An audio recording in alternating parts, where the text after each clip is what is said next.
Hello, Nails Mode Fam! Ito po si client.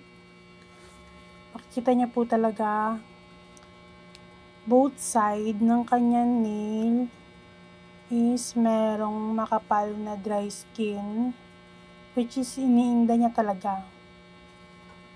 Okay.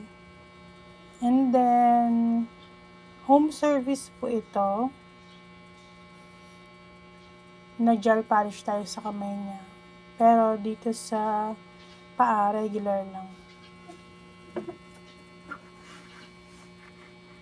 Ito yung cleaning natin sa kanya, and yung pinaka point natin dito is matanggal yung makati and masakit, which is yung dry skin, kasi wala namang bumabaon sa kanya na ingrown.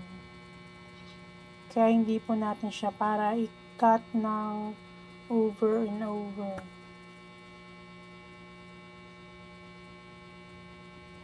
Kaya po medyo makapit talaga ang dry skin ni Madam, is dahil hindi naman talaga tayo nag-cut sa gilid ng nails niya, both side. Kasi if gagawin natin yon, mas babaon yung kuko niya. Medyo nagko-curve na nga yung kuko niya dito. Kasi before pa lang, even sa ibang bansa, kasi nakabase siya sa ibang bansa, and pabalik siya by this week, kahit doon, nagpapalinis siya sa kapwa natin Pilipino. Siyempre, alam naman natin, paglinis ng kapwa natin Pilipino, marunong sila sa pagtanggal ng ingrown, ganyan, side ng nails natin, sa dry skin. Yes, sa Pilipino lang siya nagpapagawa. And tinatanggalan siya ng ingrown. Yes. Siyempre, di natin masasabi kung minsan na-overcut or what. Pero as of now, okay pa yung nail. Wag lang in-advise ko siya na if ever magpagawa siya sa ibang bansa, wag lang overcut. 'Di ba? Kasi para pagtubo, okay pa rin.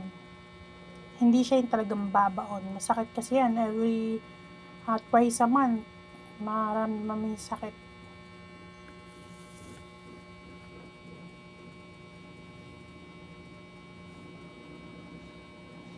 Medyo malumana yung talagang tanggal natin dito sa kanya. Kasi maninipis yung gilid niya. Yung mga balat niya sa sides and sa upper side ng kanyang nail. Manipis talaga siya.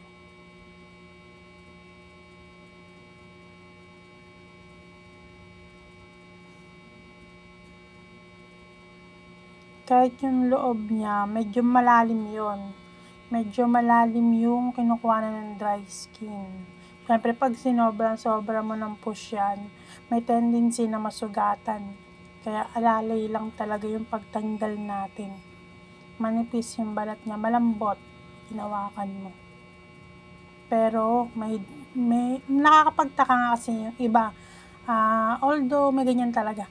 Yung iba, pag may dry skin, matigas yun. Matigas yung dry skin nila. Sa kanya, malambot ma-touch. Pero sa loob, maraming dry skin na makapit.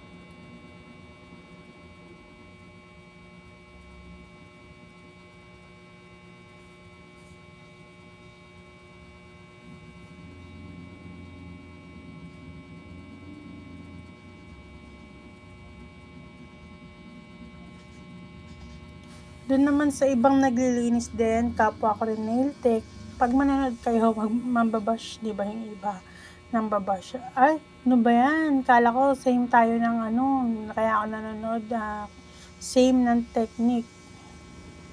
I mean, hello. Siyempre hindi, wala namang same lagi.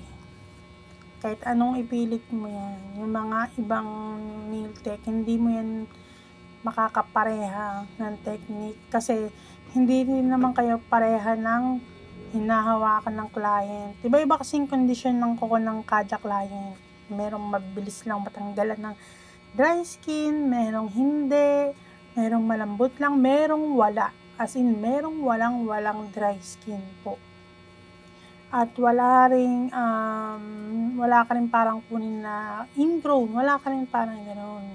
Kasi nga, sila yung mga, like example, hindi sila nagpagalaw pa ng mga gilid ng nails nila, napaka-healthy nan. Hindi siya gano'n katrabaho. So, hindi mo masasabi na same tayo ng technique. Walang gano'n.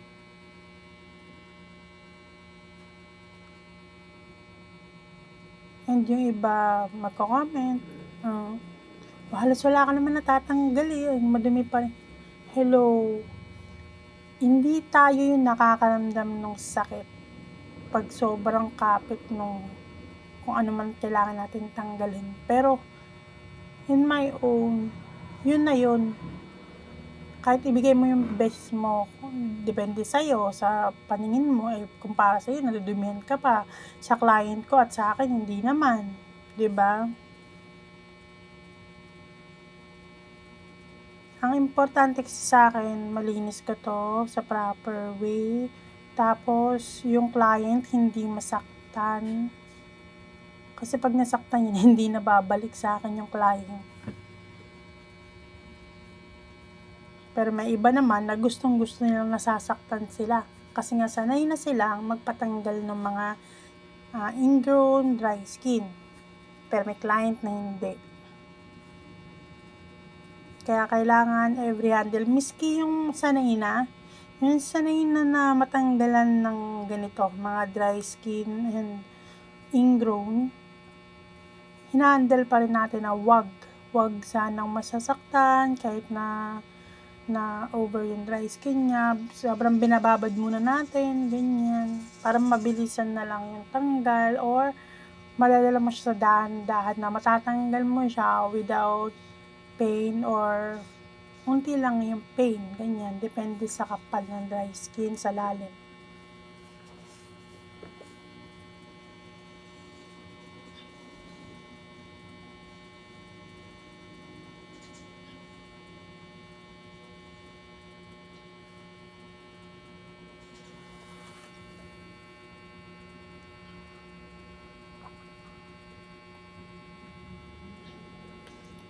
Nakakatuwa naman 'to si madam, na-appreciate niya yung linis natin. She said walang any pain na naramdaman siya. Napakataas din naman kasi ng pain tolerance niya for me. Pero syempre, hindi naman tayo nagbe-base din sa pain tolerance niya. Sa atin, gagawa tayo ng move natin na hindi siya masaktan.